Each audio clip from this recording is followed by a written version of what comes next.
या आज की इस वीडियो में हम कक्षा 12 के यूपी बोर्ड के सिलेबस में लगे भोजस्य औदार्यम नामक संस्कृत पाठ का अध्ययन करेंगे। चैप्टर है वो पहला ही चैप्टर है और कई पुस्तकों में ये 10वां चैप्टर पर मिलता है। ज़्यादातर पुस्तकों में ये वाला पाठ पहले ही नंबर पर है, इसलिए इस वाले पाठ को पहले ही नंबर पर समझते हुए हम पहले ही नंबर पर इसका अध्ययन यानी भोजस्य औदार्यम का अध्ययन करेंगे। महाराजा भोज की उदारता को आप समझेंगे। महाराजा भोज कितने उदार थे उसके विषय में आप समझ पाएंगे। चलिए एक एक करके पढ़ना प्रारंभ करते हैं भाई साहब। पढ़ना प्रारंभ। ततः कदाचित् द्वारपाल आगत्य महाराजं भोजं प्राह। ततः यानी तत्पश्चात, आगत्य यानी आकर गए, प्राह मतलब कहा। इसका अर्थ क्या हो गया? ततः कदाचित् द्वारपाल आगत्य महाराजं भोजं प्राह। तत्पश्चात द्वारपाल ने आकर महाराज भोज से कहा। ततः कदाचित् द्वारपाल आगत्य महाराजं भोजं प्राह। तत्पश्चात द्वारपाल ने आकर महाराज भोज से कहा। क्या कहा? देव कौपीनावशेषो विद्वान द्वारि वर्तते इति। समझते हैं? या कौपीन का अर्थ होता है लंगोटी। कौपीनावशेषो यानी लंगोटी मात्र ही शेष है। विद्वान कोई। तो देव कौपीनावशेषो विद्वान द्वारि वर्तते इति, इसका अर्थ है देव द्वार पर एक ऐसा विद्वान खड़ा है जिसके तन पर केवल लंगोटी ही शेष है। एक बार फिर से, देव कौपीनावशेषो विद्वान द्वारि वर्तते इति, यानी देव द्वार पर ऐसा विद्वान खड़ा है जिसके तन पर केवल लंगोटी ही शेष है। आगे पढ़ते हैं। राजा प्रवेशय इति प्राह। प्राह का अर्थ हमने पहले भी बताया आपको। प्राह का अर्थ होता है कहा। प्रवेशय का अर्थ होता है प्रवेश कराओ। राजा प्रवेशय इति प्राह, राजा ने कहा प्रवेश कराओ, उसको लेके आओ। जो लंगोटी पहने हुए द्वार पर खड़ा विद्वान है उसको अंदर लेके आओ। ततः प्रविष्टः सः कविः भोजमालोक्य अद्य मे दरिद्रनाशो भविष्यतीति मत्वा तुष्टो हर्षाश्रूणि मुमोच। बताते हैं कि ततः प्रविष्टः सः कवि। सः कवि का मतलब है वह कवि। सः कवि भोजमालोक्य। भोजमालोक्य मतलब महाराजा भोज को देख करके, अद्य मतलब आज, दरिद्र नाशो दरिद्रता का नाश या दरिद्रता दूर हो जाएगी। भविष्यति दरिद्रता दूर हो जाएगी। ततः प्रविष्टः सः कविः भोजमालोक्य अद्य में दरिद्र नाशो भविष्यति मत्वा तुष्टो हर्षाश्रूणि मुमोच। तब उस कवि ने भोज को देखकर यह मानकर कि आज मेरी दरिद्रता दूर हो जाएगी, प्रसन्नता के आंसू बहाए। हर्षाश्रूणि मुमोच यानी खुशी के आंसू, प्रसन्नता के आंसू। राजा तमालोक्य प्राह। तमालोक्य मतलब उसे देखकर। राजा तमालोक्य प्राह, राजा ने उसे देखकर कहा। कवे किम रोदसी इति। क्या कहा? कवि रोते क्यों हो। कवे किम रोदसी इति, कवि रोते क्यों हो। ततः कविराह, तब कविराज या कवि ने कहा। राजन अकर्ण्य मद ग्रह स्थितिम। ये कवि ने कहा। कवि ने कहा महाराज या राजन मेरे घर की स्थिति को सुनिए। राजन अकर्ण्य मद ग्रह स्थितिम यानी मेरे घर की स्थिति को सुनिए। राजन मेरे घर की स्थिति को सुनिए। अब वो अपने घर की स्थिति को एक श्लोक के माध्यम से व्यक्त कर रहा है। आप इसको सुनिए, समझिए। बता रहा हूँ उसको। अये लज्जानुचेह पथि वचनामकर्ण गृहिणी। अये लज्जानुचेह पथि वचनामकर्ण गृहिणी, यानी मार्ग पर ऊंचे स्वर में अरे खील ले लो सुनकर। एक बार फिर से। मार्ग पर ऊंचे स्वर में अरे खील ले लो सुनकर। शिशोः कर्णो यतनात् सुपिहिति वती दीनवदना। क्या अर्थ है इसका? इसका अर्थ है, तीन मुख वाली मेरी पत्नी ने बच्चों के कान सावधानी पूर्वक बंद कर दिए। शिशोः कर्णो यतनात् सुपिहितवती। मयि क्षीणोपाये यदि कृतं दृशा वस्त्रु बहुले। मयि क्षीणोपाये यदि कृतं दृशा वश्रु बहुले। अर्थ समझते हैं इसका। और मुझ दरिद्र पर जो अश्रुपूर्ण दृष्टि डाली। मयि क्षीणोपाये यदि कृतं दृशावश्रु बहुले, यानी और मुझ दरिद्र पर जो अश्रुपूर्ण दृष्टि डाली। तदंतः शल्य में त्वमसि पुनरुद्ध तुर्मुचितः। एक बार फिर से। तदंतः शल्य में त्वमसि पुनरुद्ध तुर्मुचितः। समझते हैं।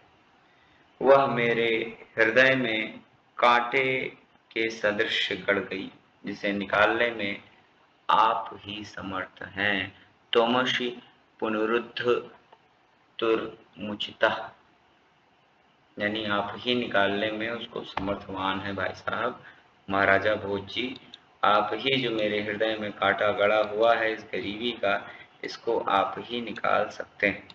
ऐसा कवि कह रहा है। राजा शिव शिव इति उदीरयन् प्रत्यक्षरम लक्ष्यम दत्वा प्राह। दत्वा यानी देकर, लक्ष्यम मतलब लाख, है ना। तो समझते हैं। राजा शिव शिव इति उदीरयन् प्रत्यक्षरम लक्ष्यम दत्वा प्राह, यानी शिव शिव कहते हुए प्रत्येक अक्षर पर लाख मुद्राएं देकर राजा ने कहा। एक बार फिर से समझ लें। राजा शिव शिव इति उदीरयन् प्रत्यक्षरम लक्ष्यम दत्वा प्राह, यानी शिव शिव कहते हुए प्रत्येक अक्षर पर लाख मुद्राएं देकर राजा ने कहा। क्या कहा? त्वरितम गच्छ गेहम। तो त्वरितम का अर्थ होता है तुरंत, है ना। का अर्थ होता है घर। तो तुरंत घर जाओ, शीघ्र घर जाओ। त्वद्ग्रहणी खिन्ना वर्तते। एक बार फिर से। त्वद्ग्रहणी खिन्ना वर्तते, अर्थात तुम्हारी पत्नी दुखी है। खिन्ना यानी दुखी। त्वद्ग्रहणी खिन्ना वर्तते, यानी तुम्हारी जो गृहिणी है वो दुखी है, तुम्हारी पत्नी दुखी है। अन्यदा भोजः श्रीमहेश्वरः नमितुं शिवालयमभ्य गच्छत्। क्या अर्थ है इसका? भोज अगले दिन श्री महेश्वर भगवान शंकर को नमन करने के लिए शिवालय गए। अन्यदा भोजः श्रीमहेश्वरः नमितुं शिवालयमभ्य गच्छत्, यानी भोज अगले दिन श्री महेश्वर यानी भगवान शंकर को नमन करने के लिए शिवालय गए। आगे बात करें। तदा कोऽपि ब्राह्मणः राजनाम शिव सन्निधौ प्राह देव, यानी तब शिव के समीप राजा से किसी ब्राह्मण ने कहा, हे राजन। अब ये जो भी बात कह रहा है, ये बात श्लोक में कहेगा, तो इस वाली बात को समझना बहुत जरूरी है, बहुत इम्पोर्टेंट है। अर्ध दानव वैरिणा गिरिजया पैर्घम शिवस्या हृदम। शिव का अर्धभाग दान बैरी विष्णु ने तथा अर्धभाग पार्वती ने हर लिया है। देवत्थम जगती तले पुरहरा भावे समुन्न मीलथ। इस प्रकार भूतल पर शिव की कमी होने से देवत्थम जगती तले पुरहरा भावे समुन्न मीलथ।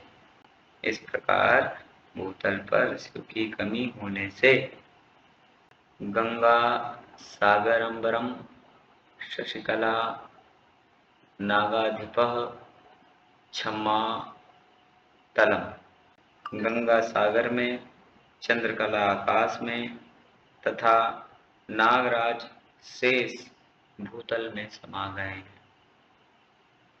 सर्वज्ञ त्वं धीश्वरम त्वं गतम त्वां मा तु भिक्षाटन। सर्वज्ञता और अधीश्वरता आप में तथा भिक्षाटन मुझ में आ गया है। अब ये बात सुनकर के महाराजा भोज फिर प्रसन्न होते हैं और आगे की बात आप आगे पढ़िए। राजा तुष्टः तस्मै प्रत्यक्षरम लक्षम ददौ। लक्षम यानी लाख, ददौ यानी दिया। राजा तुष्टम तस्मै प्रत्यक्षरम लक्षम ददौ यानी राजा ने संतुष्ट होकर उसे प्रत्येक अक्षर पर 1-1 लाख रुपए दिए। राजा ने संतुष्ट होकर प्रत्येक अक्षर पर उसे 1-1 लाख रुपए दिए। अन्यथा राजा समुपस्थिताम सीताम प्राह।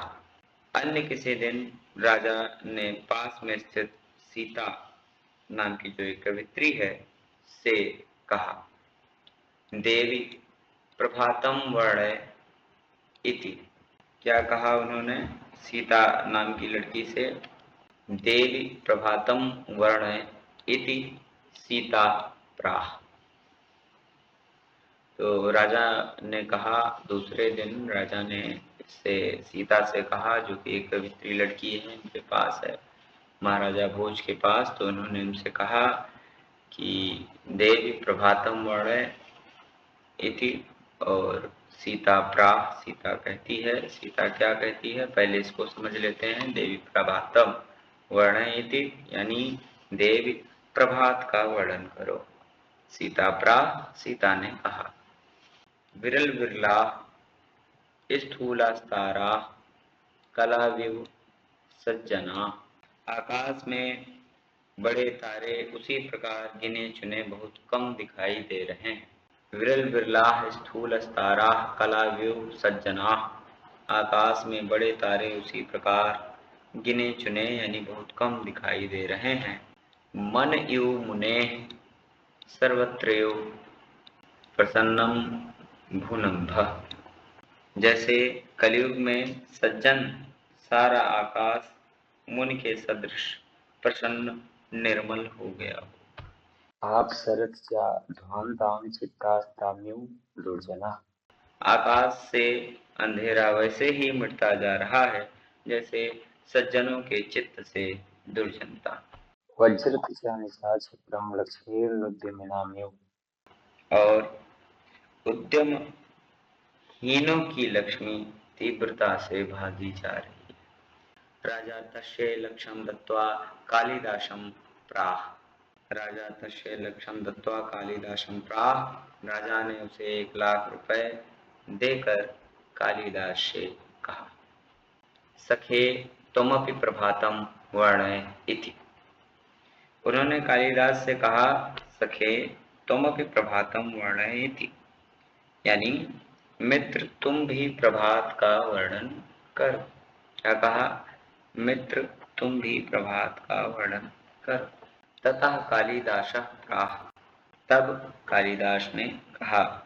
ततः तब कालिदास प्राह। तब कालिदास ने कहा, अभूत प्राची पिंगा रसपतिरु प्राप्य कनकम। पूर्व दिशा उसी प्रकार पीली हो गई है जैसे सुवर्ण के संयोग से पारा पीला हो जाता है।